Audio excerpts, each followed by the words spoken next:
এই যে অন্তর্বর্তীকালীন সরকার যদি আপনারা বলেন, বলা হয় সাধারণভাবে এটা আসলে একটা অভ্যুত্থানের সরকার। অভ্যুত্থানের সরকার মানে হচ্ছে যে এটা দল মত নির্বিশেষে সবার সরকার। আর যিনি দল করেন তারও সরকার, যিনি দল করেন না তারও সরকার। তো ওই জন্য আমরা আসছি আমাদের একটা দায়বোধ থেকে। আমাদের ভাই বোনরা যাতায়াত করবেন, দূরে যাবেন, গ্রামে যাবেন, বাড়িতে যাবেন, পরিজনের সঙ্গে ঈদ করবেন। এই যাত্রাটা যাতে কষ্টের না হয় সেটার জন্য আমরা চেষ্টা করব। তো এখন ঈদ যাত্রা মানে মানে কয়েকটা জিনিস গুরুত্বপূর্ণ। একটা জিনিস হচ্ছে যে ট্রেনটা সময় মতো ছাড়া। তো আমি খোঁজ দিলাম যে সবগুলো ট্রেনই সময় মতো ছেড়ে গেছে। আরেকটা জিনিস হলো আপনারা দেখবেন যে আমি গতবার যখন এখানে এসেছিলাম তখন এখানে অনেক ময়লা ছিল। তো আমাদের ওই যে মেঘনা গ্রুপ থেকে ওনারা কতগুলো বিন দিছেন এবং এর ফলে আমরা এখন দেখতেছি যে ইয়েটা এখানে পরিচ্ছন্নতা অনেক বেড়েছে এবং আপনারা সবাই কিন্তু ওই যে যা কিছু ময়লা সেগুলো বিনে ফেলবেন এবং আমরা পরিষ্কার করব। এরপরে আমরা আরও দেখছি যে বেশি ভাড়া আদায় করা হচ্ছে কিনা।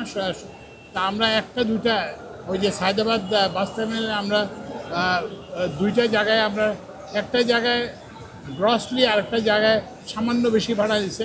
তো দুই ক্ষেত্রেই আমরা ওই যে প্যাসেঞ্জারকে টাকা ফেরত দেওয়ার ব্যবস্থা করছি এবং যে ক্ষেত্রে বেশি অনিয়ম হয়েছে সেখানে আমরা 5,000 টাকা লাল সবুজ পরিবহন বলে একটা পরিবহনকে ম্যাজিস্ট্রেট ছিল আমাদের সঙ্গে, ম্যাজিস্ট্রেট 5,000 টাকা জরিমানা করতেছে।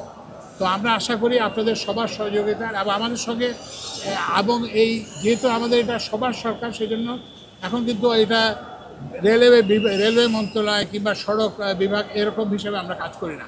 আমরা এখন সরকার হিসেবে কাজ করি এবং সরকারের বাইরেও যারা বেসরকারি খাতের পরিবহন মালিক, শ্রমিক সমিতির যারা নেতৃবৃন্দ, রাজনৈতিক নেতৃবৃন্দ সবার সঙ্গে আমরা একযোগে কাজ করতেছি যাতে করে এই সবার এই যাত্রাটা ভালো হয় এবং আনন্দের হয় এবং তারা হয়রানির মুখে না পড়েন এবং তারা যাতে বেশি ভাড়া দিতে না হয়। 100% তো বলা যাবে না, কিন্তু মানে আমরা বলবো যে আমরা খুব একটা যাত্রীদের কাছ থেকে খুব একটা বড় ধরনের অভিযোগ।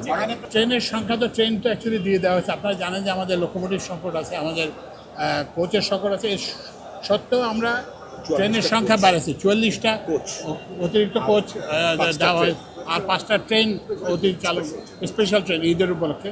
তো এইটাই আমাদের ওই যে সীমিত সামর্থ্য এবং আমরা আশা করতেছি আরও নতুন কোচ আসলে আমরা আরও এই ফ্রিকোয়েন্সি এবং ট্রেনের সংখ্যা বাড়াতে পারবো। ছাদের যাত্রী আমরা নিরুৎসাহিত করি।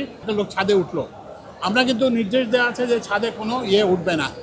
কিন্তু এখন এখানে আবার একটা মানবিক দিকও আছে। আপনি যদি এখন নির্যাতন করেন, যদি তাকে জোর করে নামান এবং সে যদি নামতে না চায়, তাহলে আপনারাই আবার সাংবাদিকরা বলবেন যে করা হচ্ছে।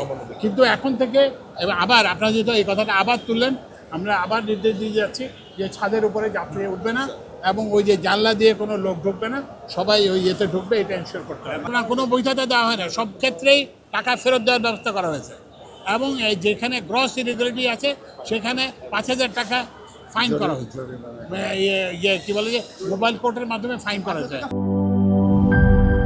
মাঠের অলরাউন্ডার আমি আর ঘরের allrounder Tylox. Tylox toilet cleaner, clean মানেই টাইলক্স।